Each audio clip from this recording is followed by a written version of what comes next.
talk about some healing, some positivity in the room. So how can we all work together? Why is there so much division within our own people?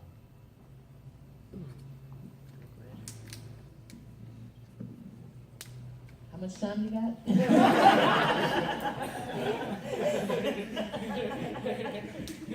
I think we have to be intentional about working together. I think over the last few years, especially, I think after Trayvon Martin, there became this necessity to work more intentionally to build multicultural alliances. I'll give you a great example. My friend Joseph Lyon Santos is with APANO, Asia Pacific Association of Oregon.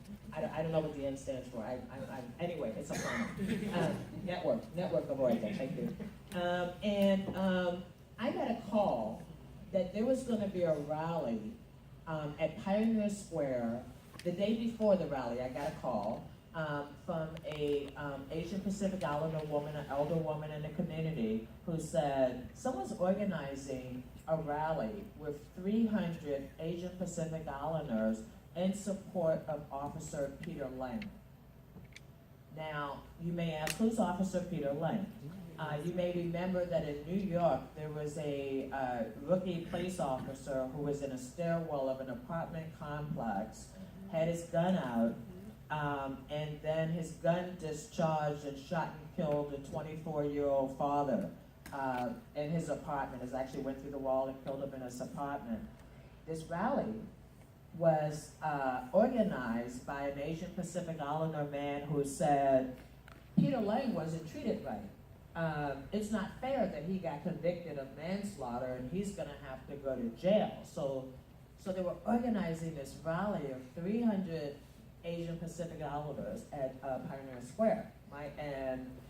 And so the gentleman explained to me why he was doing this rally, why he felt that it was important. It wasn't against Black lives, didn't have anything to do with Black lives, except it was a Black life loss that day. And so I had to figure out how to continue to have a conversation with him in a respectful manner, because I understand in the Asian community, elders are revered, very much like in the African American community. So I had to figure out how to have a conversation with him, but to be clear about how this would be portrayed in the media. This would be portrayed as the Asian community against the Black community. He was, no, that it won't be that way. And so then he said, but you should come speak. And I bit my tongue and I said, well, thank you very much, but I respectfully declined that invitation because, A, it was the day before, and B, he didn't talk to us before he decided that this was what he was going to do. I tell you this story because the rally happened, and I guess there was some media coverage, but not a lot. But Joseph Lyon Santos, I emailed him once when I was done with this call, and he went, what? Send me the press release. So I sent him the press release. He gets outraged. He starts calling his office. They have an emergency meeting. And within a 24-hour period of time, they had 26 Asian Pacific Islander organizations signing on to a letter that said, we stand with Black Lives Matter. We stand with Black Lives Matters.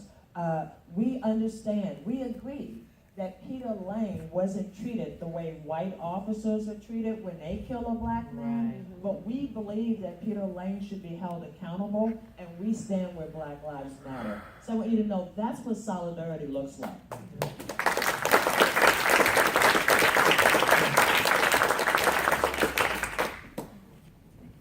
I think for me, solidarity, what it looks like, it's the ongoing work of movement building that we are all building. The relationship that my organization has with Urban League of Portland, the relationship that my organization has NAACP, the relationship that we build and movement strategy building that we have with APANO, the movement building strategy that we have with CALSA, the strategy planning that we have in the union and in this town. For me, this struggle is real, and just my organization alone, we are represented 72 different countries as a membership, as an organization. That's the United Nations. But what that translates is to that we're gonna work hard, educate each other.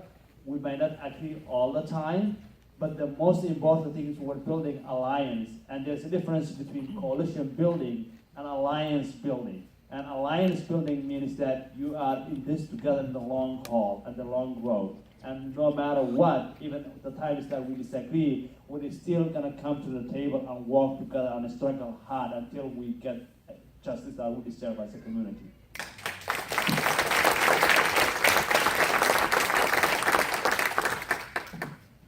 To speak to the question of why folks in communities of color have difficulty working together and why we have trouble forming coalitions, I can just point to 500 years of genocide and theft targeting our communities and our peoples.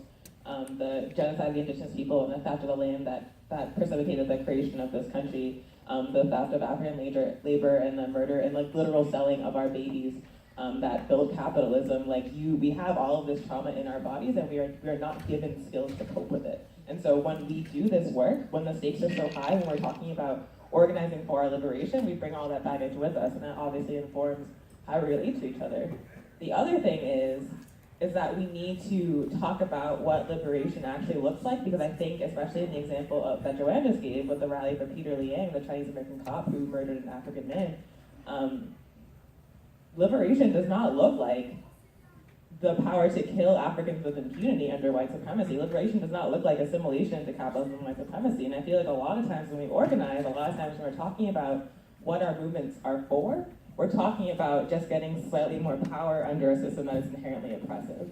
What we need to be talking about is not oppressing anyone. It's about creating structures, creating an entirely new system that does not rely on the oppression or exploitation of anybody. And I think that's where we run into a lot of trouble when we build coalitions, or we talk about like multiracial alliances and things like that, is that we have very, very, very different ideas of what liberation looks like. We gotta get on the same page. It is not assimilation into capitalism. It cannot be.